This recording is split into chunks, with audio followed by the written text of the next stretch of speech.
Ready, get set, presto. England was a nation that sought dominance. The country attempted to develop a colony in the New World during the 1580s. This colony was known as the Roanoke Colony, and it was established by Sir Walter Raleigh.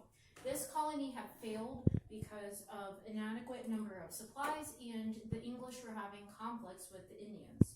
England needed a colony in order to possess an abundant amount of power. During the month of December in 1606, 104 settlers loaded up 3 ships, the Susan Constant, the Godspeed, and the Discovery. The settlers set sail to the New World in order to establish a new colony that would be funded by the Virginia Company. The colonists reached their destination in April of 1607. The group searched for a piece of land to establish as Jamestown. On May 13th to the 14th of 1607, after traveling 50 miles up the James River, the settlers found the perfect area for their colony. 2 weeks after this date, May 13th to the 14th, construction on the Jamestown fort. Now this is a map that I could find the best one, but this is what the Jamestown fort would have looked like. On June 15th, 1607, the construction was completed. Captain Newport navigated his way back to England in order to obtain more supplies. Trouble struck the Jamestown colony as food was scarce. There will be more information on that later. The water was dirty and people were dying. Only 38 people survived in the year of 1607. Uncertainty loomed around the atmosphere as people were skeptical about whether Jamestown would be a successful colony or not. There were 2 people who were crucial in the success of the colony of Jamestown, and those people were Chief Powhatan and Captain John Smith. Chief Powhatan was the chief of the Powhatan Indians. In 1608, Chief Powhatan met John Smith and developed a cordial relationship. The two agreed to trade with one another. The Indians would trade their food supplies, and the English would trade their tools. The Indians and English had a roller coaster relationship. Sometimes they were very friendly towards one another, and other times they abhorred one another. Captain John Smith was one of the early settlers of Jamestown.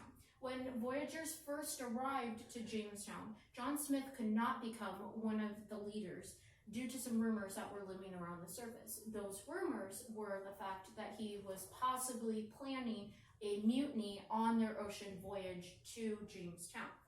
John Smith was finally granted leadership abilities on June 10, 1607. Captain John Smith ingrained this motto into the settlers, quote, "Work or starve," end quote. Settlers were forced to complete farming work for 4 hours each day. In 1609, John Smith was permanently injured in an accidental gunpowder incident. Smith had to return to England and could not return to Jamestown. When Smith left, things went downhill instantaneously. The people were starving, the number of supplies was decreasing, and people were dying. The years of 1610 and 1622 were known as the starving times. The governor, George Percy, he became the governor when John Smith had left, had these words to say about the cannibalism that was happening. Quote, "And now famine beginning to look ghastly and pale in every face, that nothing was spared to maintain life and to do those things which seem incredible, as to dig up dead corpses out of graves, and to eat them, and some have licked up the blood which hath fallen from their weak fellows," end quote. There were some benefits that aided in the success of Jamestown. In 1611, tobacco grower John Rolfe planted some tobacco seeds in Jamestown, which resulted to some profit for the Virginia Company and the investors that were in the Virginia Company. It's time up. So I stop. Or do I keep going? You can finish. Okay.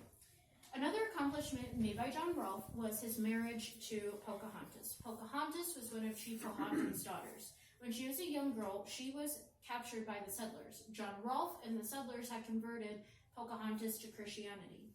The marriage created some peace and unity in Jamestown. The Indians and English were at good terms. This time period would have been known between 1613 and 1614. 3 years later, the Church of Jamestown would be constructed and established. More English citizens were becoming curious about Jamestown. In 1620, the Jamestown census had the following numbers, quote, 1,194 colonists, 32 Africans, and 4 Indians, end quote. Back in England, John Smith was working on his work. General History of Virginia, New England, and the Summer Isles, which he would publish in the year 1624. Then, financially, the colony did not succeed, unfortunately. Another event that happened in 1624 would be the bankruptcy of the Virginia Company, which King James I had to declare. The ruler, King James I of England, died in the year of 1625. In conclusion, Jamestown was a successful settlement for the most part, and it lasted from 1607 to 1699. You can visit Jamestown today as it is preserved as a historical site.